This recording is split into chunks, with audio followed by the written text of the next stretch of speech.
BJP और JDU के बीच दूरी बढ़ने की शुरुआत कुछ महीने पहले हो गई थी।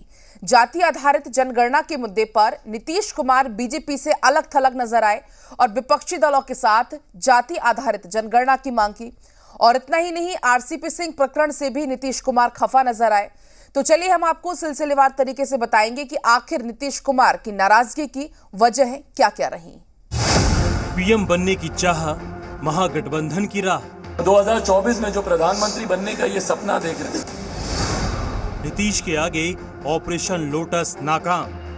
जो लोग बिहार के विकास के साथ ये खेलबाजी कर रहा है, बिहार की जनता उसे पूरी तरह से उसको सदा के लिए मिटा देगी।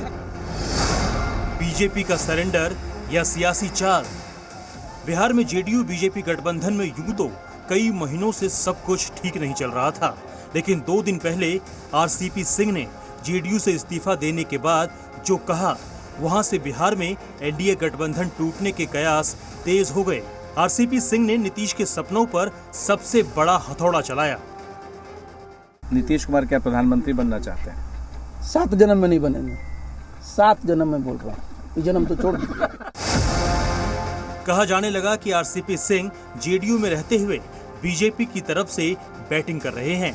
नीतीश कुमार की माने तो जेडीयू विधायकों को तोड़ने की कोशिश चल रही थी। यानी उनके कहने का मतलब ये है कि महाराष्ट्र की तरह बिहार में भी बीजेपी ऑपरेशन लोटस चला रही थी और इस ऑपरेशन के निशाने पर नीतीश कुमार थे। अगर ऐसा था तो क्या नीतीश की चाल के सामने बीजेपी का ऑपरेशन लोटस फेल हो गया, या एनडीए से नीतीश का एग्जिट प्लान भी बीजेपी की रणनीति का एक हिस्सा तो नहीं है? नीतीश कुमार की प्रधानमंत्री मोदी से पहले की नाराजगी और महागठबंधन की सरकार का हश्र देखते हुए बीजेपी इस बार नई रणनीति के तहत काम कर रही है। बीजेपी वेट एंड वॉच की पॉलिसी पर काम कर रही है। सूत्रों की माने तो बीजेपी इस बार की जेडीयू की नई सरकार को गिराने की कोई कोशिश नहीं करने वाली है।